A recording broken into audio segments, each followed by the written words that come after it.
네, 토론 시작에 앞서서 오늘 참석해 주신 분들 제 오른쪽부터 보시기에 왼쪽부터 소개를 드리도록 하겠습니다. 한국 IBM의 김민성 실장님 참석해 주셨습니다. 네. 네, 다음에는 스케터랩의 하주영 변호사님. 네, 제 옆에는 카카오의 고재희 팀장님 참석해 중이십니다.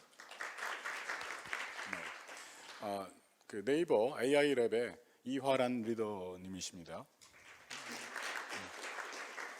한국 MS의 조장래 전무님 참석 중이십니다. 네, 셀렉트 스타의 김세엽 대표님 되시겠습니다. 네, 단장님도 같이 배석을 해주셨는데, 네, 오늘 굉장히 저도 인상 깊게 기술 분야에서 아이디어 차원에서 이제는 실제 인증까지 가고 있는 매년 발전하는 모습을 보면서 상당히 인상 깊게 진행 상황을 보았습니다. 아마 관련해서 특히 오늘 한국 인공지능을 대표하는 그런 기업들이 주로 참석을 하셨기 때문에 많은 의견을 주실 수 있을 거로 생각합니다. 그래서 오늘 앉으신 순서대로 우리 한국 IBM의 김민성 실장님부터 한번 의견을 듣도록 하겠습니다. 저희도 한 4분 정도 말씀해 주시면 좋겠습니다. 네, 이재호 교수님 감사합니다. 이강희 단장님 발표 감사히 잘 들었습니다. 좀 미국 경우를 말씀드릴까 합니다. 앞서 발표해 주신 내용 중에 김명주 위원장님께서 미국 의회나 법안에서의 진행 상황을 잘 정리해 주셨는데요. 내용 중에 올해 5월 달에 미 상원 법사위 청문회 내용 중에서 AI 라이센스가 언급이 됐었습니다. 이제 일정 능력을 지닌 AI 기술 기업에 대해서는 라이센스를 부여하고 그렇지 못한 기업에 대해서는 라이센스를 부여하지 않는 그런 내용이 언급이 됐었는데요. 사실 저희 IBM 같은 경우는 내부적으로 자율적인 윤리위원회를 과거에 왓슨 시절부터 설치를 해서 운영을 해오고 있는 편이고요. 그런 내부적인 거버넌스를 통해서 인공지능 윤리에 대한 방향을 잡아가고 정책에 대응하고 있는 상황입니다. 실제로 과거에 저희가 안면인식 기술을 가지고 인공지능을 활용한 안면인식 기술을 상용화시키고 시장에 출시하려고 할 때 당시에는 이제 초창기 시점이었는데 IBM 내부의 AI 에틱스 보드라는 윤리위원회에서 개인정보 보호라든지 또 위험성에 대한 우려를 바탕으로 실제 상용화를 거부해서 막았던 적이 있었습니다. 상당히 내부적으로는 충돌이 심했었고요. 저희가 말씀드리고자 하는 거는 규제가 기술의 개발을 먼저 저해하는 방향으로 선행이 되면은 기술 혁신에 있어서의 우려성이 크다는 겁니다. 오늘 이강희 단장님께서 TTA에서의 민간 자율 인증에 대해서 말씀 주셨는데요. 저희 어떤 민간에서의 자율적인 체크리스트와 인증을 확립해 나가는 방향에 있어서 너무도 바람직하고 저희도 동참하는 부분이고요. 다만 기술에 대한 규제가 기술 자체에 대한 개발에 있어서의 규제로 이루어지면 혁신을 저해할 수 있고 오히려 불가피한 비효율성이나 비용을 초래할 수 있다는 거고요. 오히려 기술 개발에 있어서 인공지능 기술 개발에 있어서의 적용보다는 기술이 개발된 이후의 적용과 상용화 단계에서의 규제나 안전성 제도는 보다 필요하다고 생각합니다. 예를 들면 반도체의 경우를 들 수 있을 텐데요. 반도체의 개발과 반도체의 제조 자체에 대해서의 규제보다는 반도체 자체가 예를 들면 군사 장비에 적용이 된다든지 자동차에 적용이 됐을 때의 상황에 맞춰서의 활용에 있어서의 규제가 이루어지는 편입니다. AI도 마찬가지라고 생각이 되고요. AI도 적용되는 어플리케이션에 따라서 규제해야 될 대상과 시기가 상당히 달라지게 됩니다. 그 내용들이 고려되는 상황 속에서 기술의 개발 또는 알고리즘의 개발에 대한 규제나 정책적인 접근보다는 그 개발에 대해서는 보다 혁신적이고 열려있는 관점으로 접근이 이루어지되 이후에 적용과 상업화 단계에서의 상황에 맞춰서 규제나 접근이 이루어진다면 기술의 혁신과 그다음에 책임에 대한 소재가 좀 더 균형을 찾아갈 수 있지 않을까 싶습니다. 이상입니다. 네, 감사합니다. 굉장히 오늘 다들 바쁘신 분들이 다 여기 참석해 주셨는데 오늘 실장님도 다른 바쁜 일정으로 중간에 이석을 하시더라도 양해 부탁드리겠습니다. 그 규제 시기와 대상에 대해서 어떤 그 차별적인 그 적용 말씀해 주셨고 아마 DTA에서도 그런 점을 잘 반영을 해서 의견을 청취해서 지금 현재 인증 절차까지도 개발을 하는 것으로 알고 있습니다. 네, 좋은 말씀 감사합니다. 네. 다음은 하주영 박사님. 네. 안녕하세요. 저 인공지능 챗봇 이루다를 개발한 스캐터랩의 하주영 변호사라고 합니다. 먼저 김명주 위원장님과 오늘 발표해 주신 이강희 단장님 모두 이 자리에 초대해 주셔서 감사합니다. 제가 오늘 드릴 의견은 조금 더 산업계 쪽 의견, 특히 저희 스캐터랩 같은 경우에는 자체 데이터로 자체 모델을 만들어서 자체 서비스까지 갖고 있는 다소 이제 특수한 경우인 회사인데요. 저희도 생각하는 바이고 아마 모든 분들이 동의하시겠지만 아직 이 생성형 인공지능이라는 기술 자체는 굉장히 급속도로 발전하는 시기에 있고 아직 어떤 식으로 이게 최종적으로 사회에 정착할지 알 수 없는 시기라고 단계라고 생각을 합니다. 그래서 마치 영화를 끝까지 보지도 않고 평론을 적으면 안 되는 것처럼 아직 이게 어떻게 될지 모르는 상황에서 너무 강력하게 어떤 식으로의 규제가 들어가면 좀 바람직하지 않다는 생각이 있고요. 그런 측면에서 국내 AI 규제의 흐름이 전반적으로 법률과 같은 약간 경성규범의 형태로 가기보다는 이렇게 뭐 가이드라인, 인증, 윤리 이런 부분에 좀 더 연성적인 규범으로 지금 나아가고 있다는 점이 저는 굉장히 고무적이고 감사한 일이라고 생각을 합니다. 그리고 오늘 발표해 주신 부분 중에 개발 안내서 같은 것들은 뭐 이미 있었던 것이고 업데이트가 되는 것들이지만 개발하는 입장에서는 굉장히 큰 도움이 됩니다. 이제 보통은 이제 개발을 하다가 이제 이런 뭐 코드 이런 것들도 그렇지만 이런 법률적인 부분이나 윤리적인 부분이나 제도적인 부분들에 대해서 모르는 게 있으면 검색을 해보기 마련인데 그 검색 결과에 이렇게 쭉 나오는데 맨 위에 이제 공공기관 신뢰할 수 있는 공공기관 그런 곳들에서 발간한 자료가 있으면 굉장히 큰 위안이 되고 굉장히 큰 도움이 됩니다. 그래서 이런 부분들이 이렇게 나서서 만들어 주시는데 굉장히 감사하다는 말씀을 드리고 싶고 다만 이제 유사한 안내서가 이제 너무 많이 발간되거나 해서 혼선이 일어나면은 이제 보는 사람 입장에서 굉장히 어려움이 생기기 때문에 그런 부분들이 생기지 않도록 앞으로도 꾸준히 이제 협의해 주시고 업데이트해 주시고 그렇게 해 주시기를 좀 부탁드리겠습니다. 같은 맥락에서 이제 지속적인 현행화가 굉장히 이제 이 AI에 관한 안내서나 인증 체계에 중요하다고 생각이 드는데요. 방금 전에 이제 위원장님 발표에서도 그 오픈 AI의 CEO였다가 아니었다가 다시 이제 복귀하시는 샘 알트만 관련된 얘기를 해주셨는데 저도 오늘 몇 시간 전에 본 보도이고 이제 아직 확정된 건 아니라서 언급하기가 좀 조심스러운데 아마 로이터 단독 보도로 조금 전에 나왔는데 그 오픈 AI 내에서 굉장히 이제 큰 발전을 이루는 내용의 연구가 하나 이제 되었고 그거를 이사회에 보고한 직후에 이제 샘 알트만 CEO가 해임되었다라는 내용이더라고요. 그 큰 발전은 수학적인 능력과 연관이 되어 있다 뭐 이런 식으로 적혀 있던데 뭐 아직 확정된 사실은 아니니까 뭐 제가 뭐 이렇게 자신 있게 말씀드릴 수는 없지만 이런 해프닝이 있다는 것 자체가 지금 AI 기술이 당장 한 달 후, 뭐 6개월 후가 어떻게 변할지 모르는 상황인 점을 방증하는 것이라고 생각이 듭니다. 그래서 앞으로 굉장히 많은 변화가 있을 것이고 그에 따라서 인증 기준이 언제 어떻게 바뀌어야 될지 모르고 이미 인증을 받은 예를 들면 제품이 뭐 기존 알고리즘에 문제가 있었던 게 뒤늦게 발견이 되어서 그 인증을 재검토해야 되는 일이 생길 수도 있고 이러다 보니까 이런 향후 예측되는 이런 변동성, 불확실성에도 좀 시의성 있게 대응해 주시기를 좀 요청을 드리고 싶습니다.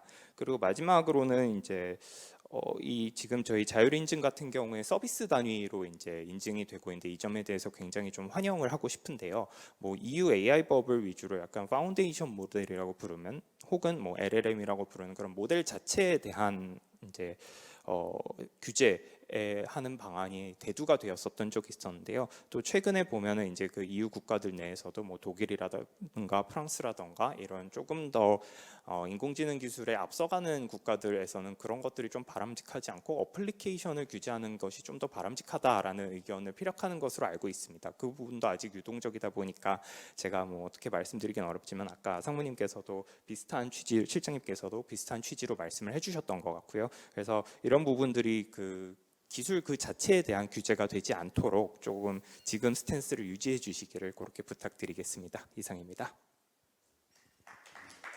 감사합니다.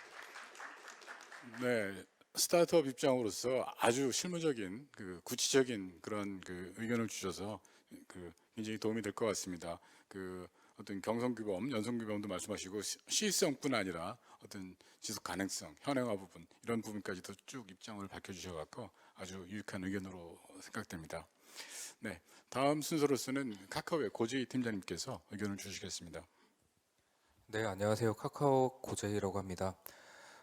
작년에 이어서 올해도 지금 윤리 포럼에 참여해서 논의를 할 수 있게 되었는데요. 그런 기회를 주셔서 정말 감사합니다. 그 2년 동안 이거를 바라보면서 제가 느낀 거는 그 2년 전에 보다는 올해 그 1년이라는 시간 동안 인공지능 영역에서 정말 격동적인 변화가 있었던 한 해였다고 생각을 합니다. 앞서서 말씀을 굉장히 많이 해주셨던 것처럼 하루하루 달라지는데 연초에 챗 GPT가 등장하면서 우리가 AI가 이렇게 성장할 수가 있고 우리의 일상 속에 이렇게 다가왔구나, 우리의 일상을 변화시킨다라는 것을 경험하게 되었는데요. 이거는 제가 느끼기에는 그동안 AI 기술을 우리가 바라봤을 때 그 다소 추상적인 개념으로 바라보고 있었다면 어느샌가 우리 일상 속에 AI가 깊숙이 들어와 있구나, 이거를 좀 깨달았던 시간이었다고 생각을 하고 있습니다.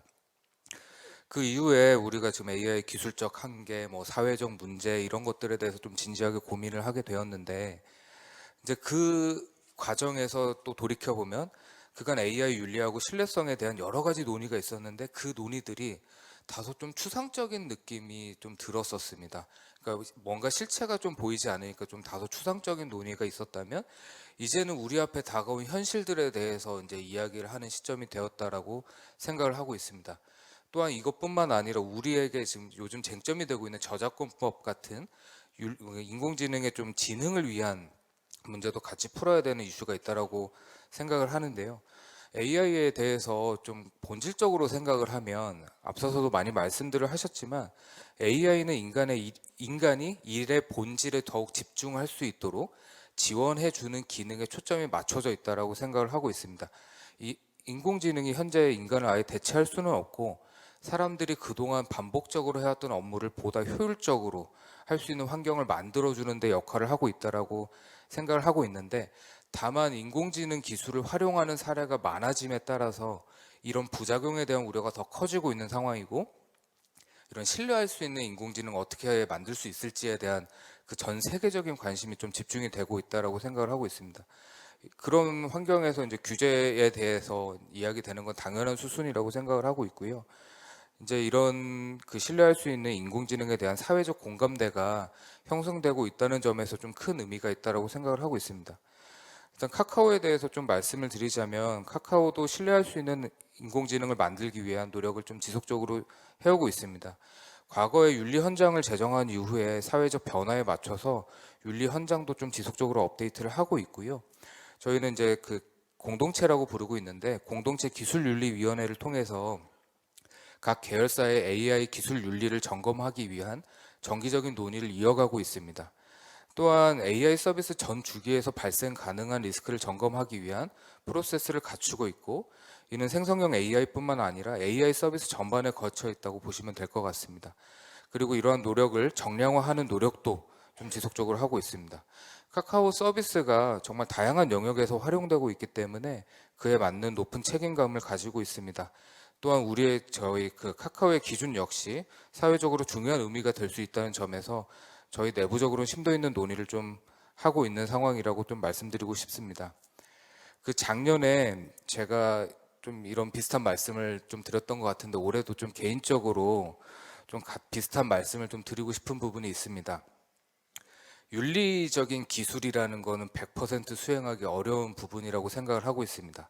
특히 글로벌적으로 윤리 기준을 수립한다는 거는 정말 어렵다라고 생각을 합니다. 왜냐하면 정말 서로 다른 역사와 문화를 가지고 있는 상황이고 또 좁게는 개인의 가치관도 서로 다른 점을 고려했을 때 이걸 하나로 통합을 해서 하나의 기준을 만든다는 건 정말 어렵습니다.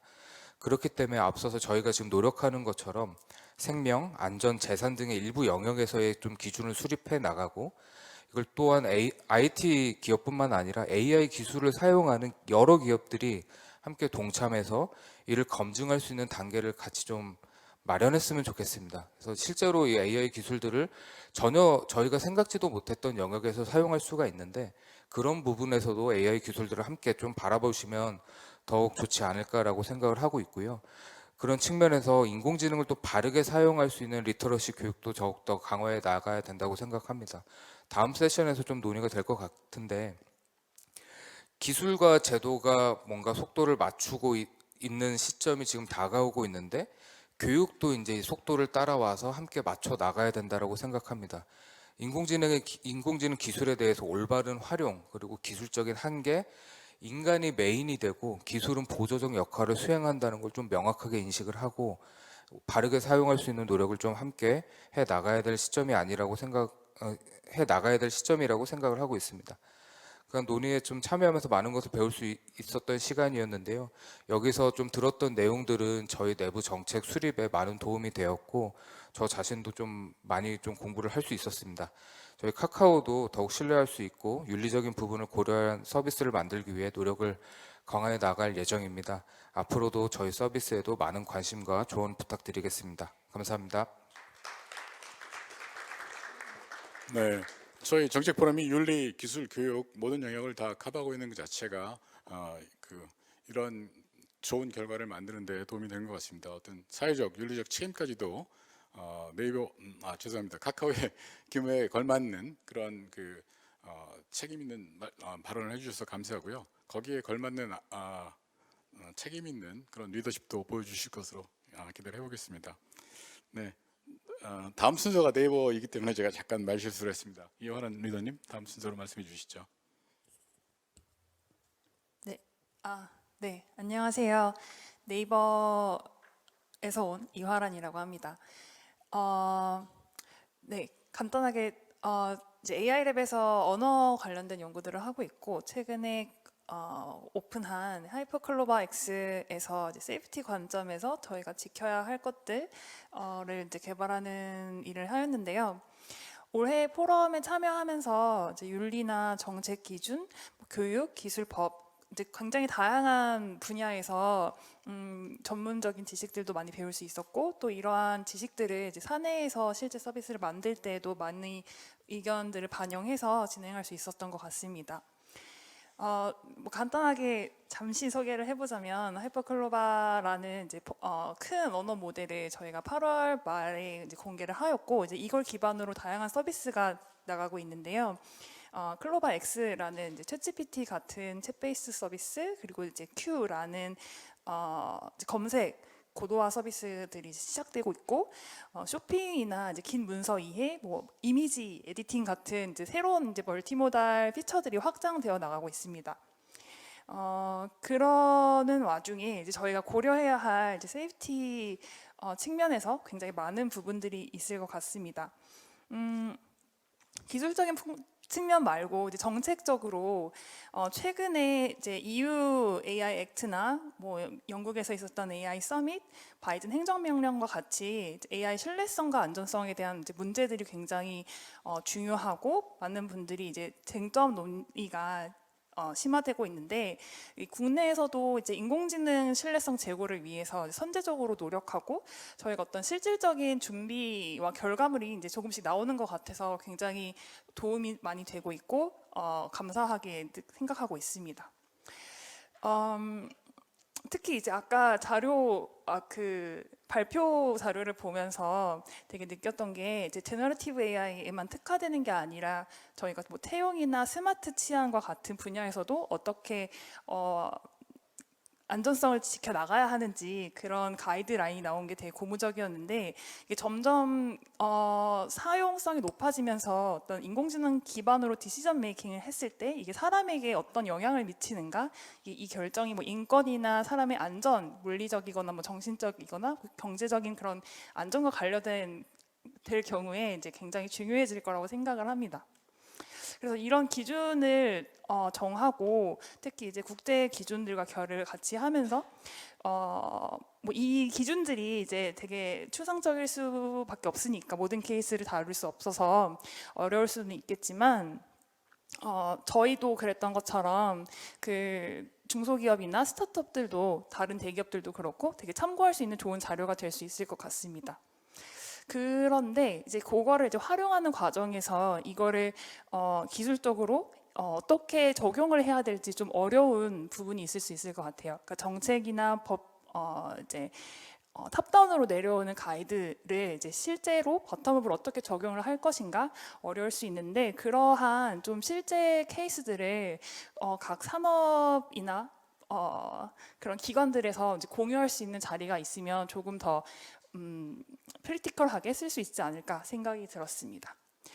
그리고 이제 신뢰성 인증할 때 그럼 저희가 또 어떤 어려운 점이 있을까를 좀 고민을 해봤는데 이게 보편적인 신뢰 윤리 기준이 있을 수 있을 것 같아요. 뭐 가령 사람을 죽이면 안 된다 그런 일반적인 게 있을 수 있을 것 같고 또 이제 어플리케이션이나 아까 말씀 주신 뭐 문화나 그 국가에 따라서 특화되어 있는 부분이 있을 것 같은데.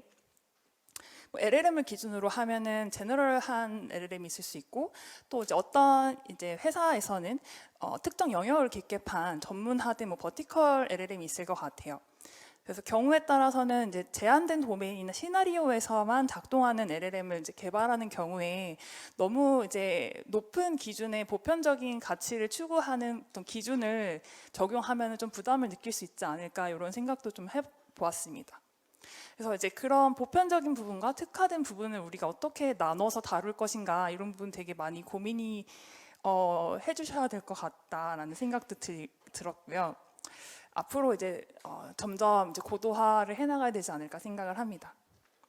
또 다른 점으로는 이제 기술이 계속 발전을 하는데 이게 불과 1년 만에 이제 굉장히 빠른 속도로 고도화된 이제 AI 어플리케이션들이 나오고 있는데 특히 앞서서 저희도 이제 새로운 어플리케이션이 추가되는 것처럼 많은 어플리케이션이 다양하게 생기고 있습니다. 이제 모달리티도 추가되고 이제 활용성도 추가되고 그래서 더 이제 역동적으로 신뢰성 인증 체계도 그 속도에 맞춰서 발전해 나가야 되지 않을까 생각을 합니다.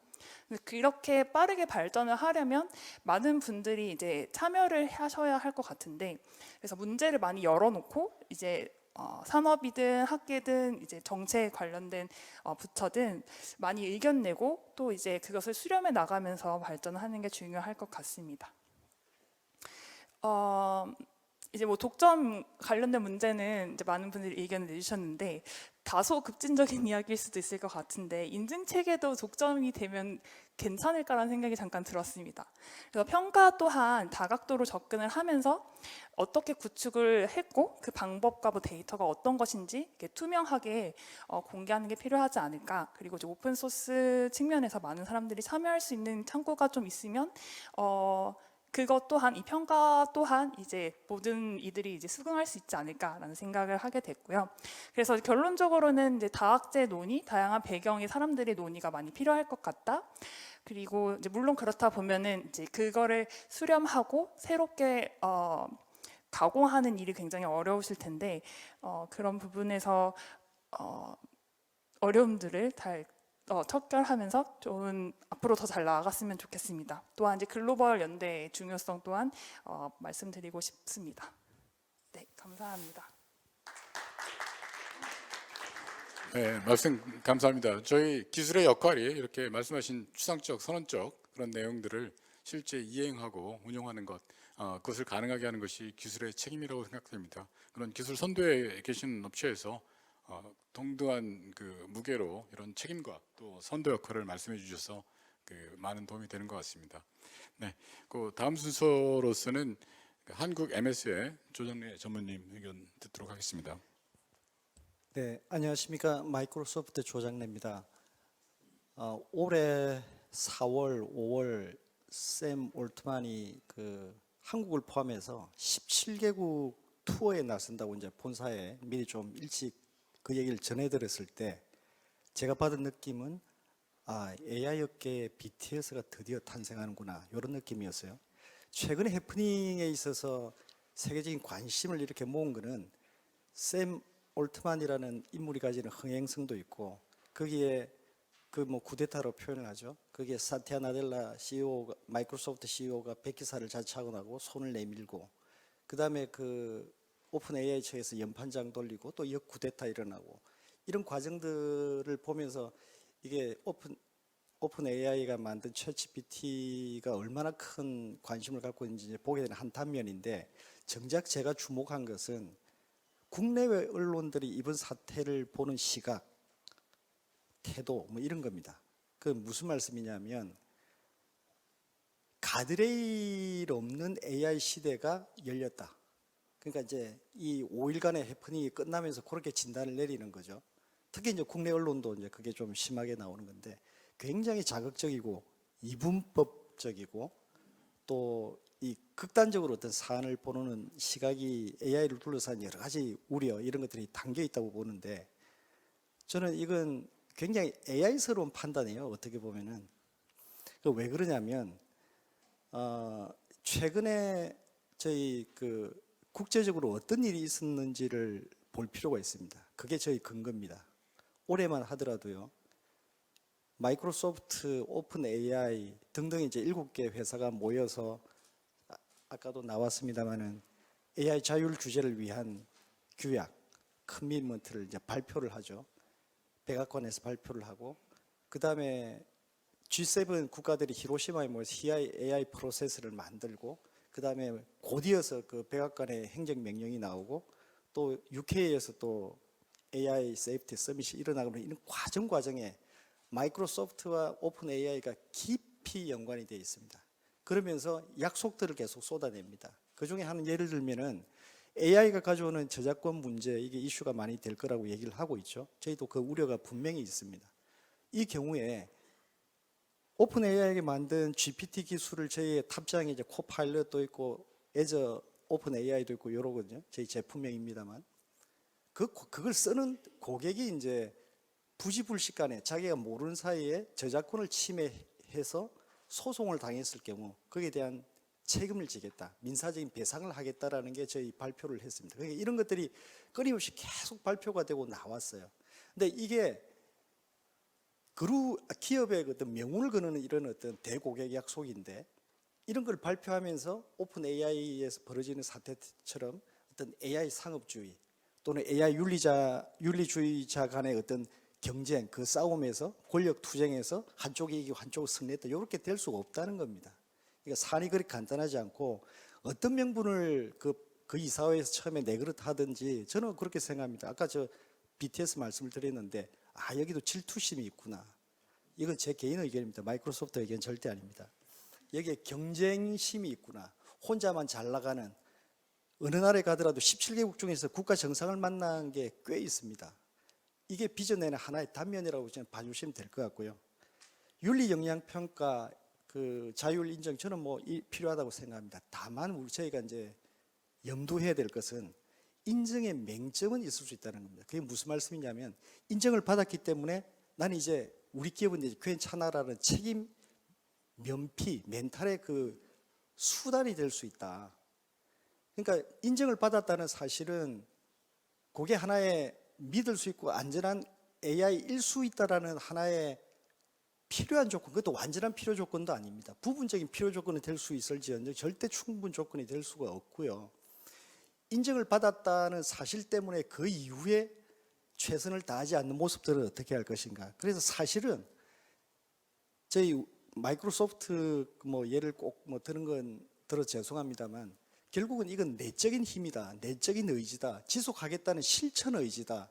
그다음에 이걸 내부적인 가버넌스를 어떻게 구축하느냐, 어떻게 신고를 하도록 만드느냐, 개발 단계에서 아이디어부터 이걸 탑재해서 롤아웃 하고 그다음에 모니터링 하는까지 이게 일련의 계속된 문화로서 정착되지 않으면 인정을 받았다 하더라도 얼마든지 빠져나갈 구멍이 있고 오히려 그게 이 사람들한테 면피의 그 수단이 될 수 있다. 요 점을 저희가 이제 좀 염두할 필요가 있다고 저는 생각을 합니다.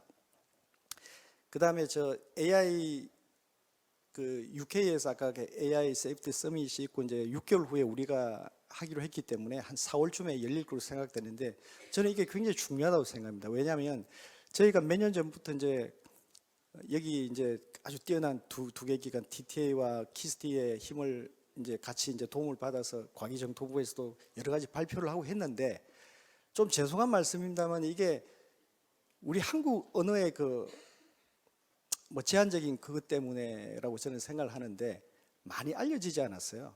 지금 뭐 백악관의 바이든의 행정명령 같은 경우에도 백악관 그 화이트 하우스 그 홈페이지 들어가면 그냥 바로 나오거든요. 근데 우리는 그게 되게 약합니다. 그러니까 우리가 뭔가 발표했다고 제가 보고는 하는데 그 원문을 보고자 그러면 영어로 된 이게 일괄적으로 볼 수 있는 게 별로 없습니다. 그러니까 이게 우리 한국 내에서만 이게 부지런히 뭘 좀 한 거예요, 사실은.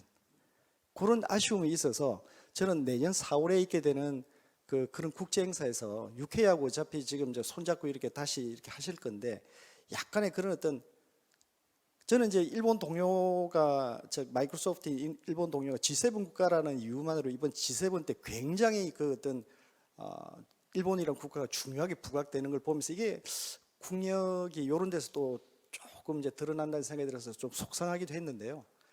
그런 데에 대한 어떤 의식을 가지고 조금 나갈 필요도 있겠다라는 생각이 들고 국제사회에서 한국이 기여할 수 있는 거는 한국이 우리가 AI 개발 과정에서 또 이용 과정에서 느꼈던 여러 가지 경험들을 공유하는 겁니다. 공유하고 공유받고 이러면서 우리가 주역이 될 수 있는 건데 아까 첫 번째 세션 때 이수경 변호사님 그 말씀하셨지만 지금 제가 그냥 피상적으로 느끼는 거긴 합니다만 각 외교부, 산업통상부, 뭐 그 KCG, 방통위, 과기정통부 지금 서로 간에 각계 전투를 열심히 다 하고 그리고 이제 개인정보보호위원회까지 이렇게 되어서는 저희가 이게 국제사회에서 조금 이 영향력 있는 목소리를 내기는 어렵지 않는가라는 좀 아쉬움이 있어서 제가 좀 말씀을 드려봤습니다. 감사합니다. 네, 오늘 참석하신 분들 의견을 다 담기에는 저희 시간이 굉장히 작은 것 같습니다. 그래서 시간 제약이 있어서 짧게 들을 수밖에 없어서 좀 아쉽고요. 그 어떤 인증의 맹점에 대해서 특별히 얘기해 준 것, 더 중요한 것은 실천의 의지와 지속적인 현행화 부분이 필요하고 인증 자체의 국제화, 홍보 이런 부분의 중요성에 대해서도 말씀해 주신 것 아주 감명 깊게 잘 들었습니다. 마지막 그렇다고 중요하지 않은 것도 아닙니다. 그 김세현 대표님, 셀렉시스타의 김세현 대표님께서 의견을 주시도록 하겠습니다. 네, 안녕하세요. 인공지능 데이터 전문 기업인 이제 셀렉스타 대표 맡고 있는 김세엽이라고 합니다. 저희 회사는 뭐 다양한 데이터셋 다루지만 특히 텍스트 데이터 국내 이제 1위를 하고 있으면서 특히 이제 LLM 관련된 어떤 비즈니스 많이 하다 보니까 저희가 지금 요즘 많이 하고 있는 또 중요한 과제는 이제 앞서 단장님께서 말씀 주셨던 어떤 이제 신뢰성 그 평가의 근간이 되는 그 LLM 신뢰성 벤치마크 데이터를 저희 회사가 직접 기획하고 구축을 하고 있습니다. 이 데이터셋 과제의 중요한 특징 중에 하나는 이제 함께 하고 계신 네이버와 그다음에 이제 SKT, 뭐 KT, LG, 카카오 그 대표적인 게 LN, 그 스캐터랩까지 대표적인 LLM 기업들이 모두 모여가지고 우리나라에 있어서 어떻게 LLM의 신뢰성을 정의를 하고 기준을 잡고 그걸 평가할 수 있는 데이터까지 만들까를 같이 모여가지고 했다는 것에 그리고 국내 최초로 했다는 것에 굉장히 큰 의의를 갖고 있는데요. 그 데이터셋에 대해서 간단하게 좀 말씀드리면 아무래도 이제 그 인공지능 그 학습 데이터 구축 사업의 또 일환으로 같이 진행이 되다 보니까 추후에 또 관련된 자료들은 거기 살펴보실 수 있을 것 같은데 일단은 이제 LLM 신뢰성을 3H 프레임워크로 평가를 합니다. 이거는 이제 엔트로픽에서 제안했던 프레임워크에 저희가 좀 참고를 해서 접근을 한 건데 첫 번째 H는 이제 harmless라고 해서 이제 무해성인 부분입니다. 결국에는 이 인공지능 모델 자체가 윤리적으로 혹은 어떤 이제 혐오나 바이어스 혹은 뭐 일일건 이런 부분에 있어서 문제가 없을지 보는 부분이라 봐주시면 될 것 같고요. 두 번째 H는 이제 honesty라고 해서 이제 정보 정확성입니다. 결국에는 이제 우리가 보통 얘기하는 hallucination 문제가 없는지 사실을 정확하게 얘기하는지 평가하는 부분이라 봐주시면 될 것 같고요. 그리고 마지막은 이제 helpfulness라고 도움 적정성입니다. 그래서 화자의 어떤 의도를 정확히 좀 반영을 해서 그 LLM이 어떤 그 답변을 정확히 하고 있는지를 도움이 충분히 되고 있는지를 평가하는 부분이라서 그래서 이제 GPT도 챗GPT 보시면 그 유저가 좀 평가할 수 있게 세부적으로 이렇게 업포트 다운포트 말고 세부적으로 좀 태깅도 해줄 수 있게끔 이제 할 수 있는 부분이 있는데 거기서 보시면 제가 방금 얘기했던 3H 기준으로 이렇게 평가를 좀 받고 있는 것도 보실 수 있습니다. 그래서 이번에 좀 저희가 그 실제 수요기업, 그러니까 네이버나 이제 카카오나 SKT, LG 같은 이제 큰 LLM 만드는 지금 분들과 말씀 나누면서 데이터를 직접 기획하면서 이제 겪었던 그런 거 생각들을 좀 공유드리면, 우선은 이제 이 평가하는 체계 자체가 좀 투 트랙으로 가는 게 굉장히 중요하겠다라는 생각을 했습니다. 하나는 이제 공통 평가가 기본적으로 깔리는 거고, 그 이에서 서비스 맞춤 평가로 가는 게 굉장히 중요하다라는 생각을 했습니다. 그 이유가 어떤 거냐면, 기본적으로 어쨌든 각각의 어떤 서비스, 그리고 이제 그 회사, 그리고 모델들에 따라서 결국에는 엣지 단에서 마지막 단에서 이제 평가에 대한 관점이 다 다를 수밖에 없습니다. 예를 들어서 B2C를 지향하는 어떤 회사 같은 경우에는 결국에는 어떤 말씀드렸던 무해성 관점에서 더 디테일하게 볼 수밖에 없고, 더 높은 허들을 볼 수밖에 없지 않습니까? 반대로 전문가 전용 LLM을 지향하는 회사 같은 경우에는 정보 정확성 부분에서 굉장히 더 민감하게 바라볼 수밖에 없습니다. 그러다 보니까 저희가 좀 택한 방법은 일단은 공통평가 베이스라인을 만드는 걸로, 어쩌면 국내에서 최초로 만든 거다 보니까 이 데이터셋의 과제 의의를 좀 설정을 했고요. 그러다 보니까 예를 들어서 뭐 정보 정확성 같은 경우에는 대한민국 통상의 어떤 상식을 이 LLM을 갖고 있는지 평가를 하자. 그럼 그 상식은 무엇일까 고민을 하다가 이제 그 우리가 중고등학교 때 배웠던 어떤 교과 과정의 지식 범위를 대상으로 하자라고 해서 이렇게 데이터를 구축하게 됐습니다. 그래서 이런 공통평가가 기본적으로 깔리게 되면 그런 평가의 어떤 그 접근했던 방법들이 가이드라인이 돼서 어떤 서비스 맞춤 평가가 일어날 수 있다고 생각하는데요. 그 서비스 맞춤 평가 같은 경우에는 기업 내부에서 스스로 하시는 것도 필요하고, 이제 TTA 같이 제3자 검증을 통해서 가는 것도 필요할 것 같습니다. 그럼 결국에는 어떤 서비스가 이루고자 하는 어떤 목적에 따라 수행하게 되는 것 같고요. 그러다 보니까 어떤 이 LLM이 특히 생성하는 어떤 기술적 특징을 갖고 있다 보니까 굉장히 많은 곳에서 이걸 어떻게 평가할지 굉장히 고민이 많으신 것 같습니다. 그래서 저희 회사도 이 데이터셋을 어떤 기획해서 평가하는 어떤 서비스들을 제공하고 있는데, 최근에 또 금융권 쪽에서 LLM이 들어가는 어떤 부분에서 평가 데이터를 좀 기획하고 만드는 그런 비즈니스도 펼치고 있습니다. 그러다 보니까 결국에는 서비스 맞춤, 그 기업의 상황에 맞게 들어갈 수밖에 없다 보니까 결국에는 그 지금 우리가 진행하고 있는 것처럼 민간 자율 중심으로 가는 방향이 굉장히 타당하지 않을까 그런 생각이 들고요. 결국엔 어쨌든 이 인공지능이 굉장히 신뢰를 받고 더 사회 자리를 잡기 위해서는 두 가지 다 필요하다고 생각합니다. 결국에는 어떤 우리가 서비스를 제공하고 여러 경험들을 하면서 어떤 것들이 규제 혹은 컨트롤이 필요한지를 식별하는 어떤 선허용 후 규제의 방향 또한 필요하고요. 그다음에 말씀하신 것처럼 모두가 좀 안심하고 쓸 수 있도록 그런 이제 민간 자율 중심으로 인증한 체계 둘 다 굉장히 필요하지 않을까 생각이 듭니다. 네, 감사합니다. 네, 그 투트랙 평가 방법, 어떤 그 공통 평가와 서비스 맞춤형 평가에 대해서 구체적으로 말씀해 주시고, 네, 마침 또 단장님께서 이미 하셨던 부분에 있어서도 어떤 범용적 인증 절차와 그다음에 서비스 분야별을 말씀해 주셔갖고 그 잘 반영된 부분이 아닐까 생각합니다. 단장님 마무리 발언 좀 해주시죠. 네, 안녕하세요. 발표를 드렸는데 아까 우리 조양래 전무님께서 그 인증 맹점에 대해서 좀 말씀해 주셨는데 많이 공감을 하고 있습니다. 아무래도 새로운 분야인 경우에는 그런 내용들이 있을 수밖에 없고요. 그리고 특히 인공지능 분야는 그런 부분들이 저희도 많이 걱정되고 있습니다. 잘 아시겠습니다만 어떤 인증이든 완벽한 인증은 없습니다. 인증을 아무리 받았다 할지라도 문제가 생기기 마련인데, 여기서 제일 중요한 것들은 이제 그 기업들이 신뢰성에 대한 인식을 제고시키는 거고요. 스스로 그런 인식을 가지고 자정하지 않으면 아무리 인증을 받아도 문제점이 있다는 거고, 또 한 가지는 그 인증에 대한 공신력이고요. 아까 말씀드린 것처럼 저희 자체적으로 만든 인증이 아니라 이 글로벌하게 호환이 되는 인증을 만들어야겠다는 생각이 듭니다. 그래서 내년에 저희 기술 분과도 국제 협력에 좀 더 많은 비중을 가지고 일을 할까 하고요. 또 한 가지 말씀을 드리면, 이제 영국에서 그 세이프티 서밋을 통해 가지고 안전성 연구소, 그러니까 인공지능 안전성 연구소를 만들어서 테스팅 프레임워크를 만든다고 하는데 좀 구체적이지 않습니다. 그래서 저희가 그런 내용들을 좀 파악하고자 올해 12월 12일부터 13일 양일간 그 분당에 있는 더블트리 호텔에서 영국의 그 앨런 튜어링 기술자들, 그리고 딥마인드 이런 그와 관련된 내용을 다루는 분들을 모시고 세미나를 개최할 계획이 있습니다. 그래서 많이 좀 참석해 주셔가지고 영국은 어떤 식으로 이런 안정성을 가져가는지 좀 파악해 주셨으면 좋겠고, 미국 같은 경우에는 이제 니스트에서 그 위험 관리 프레임워크를 지금 만들고 있는데 행정명령을 통해서 훨씬 더 구체적인 그런 기준을 제시를 했습니다. 그래서 영국보다는 좀 더 명확하기 때문에 내년에 저희 TTA에서는 니스트하고의 협력을 좀 강화하려고 하고 있습니다. 그래서 그런 부분들 좀 추진할 테니까 우리 기술분과 위원님들 중심으로 많은 분들이 많은 도움을 주셨으면 좋겠습니다. 감사합니다. 네, 발표에 이어서 또 참여의 중요성을 말씀해 주신 것 같습니다. 많이 참여해 주셔야 좋은 안들도 나올 수 있을 것 같습니다. 많은 참여 부탁드리고요. 저희가 5분이라는 시간이 이미 경과했음에도 그래도 한 질문 정도는 받을 수 있을 것 같습니다. 네, 다들 압수되신 것 같이 그 겸양을 갖고 계신 것 같습니다. 그러시면 여기서 저희는 마치도록 하겠습니다. 경청해 주셔서 감사합니다.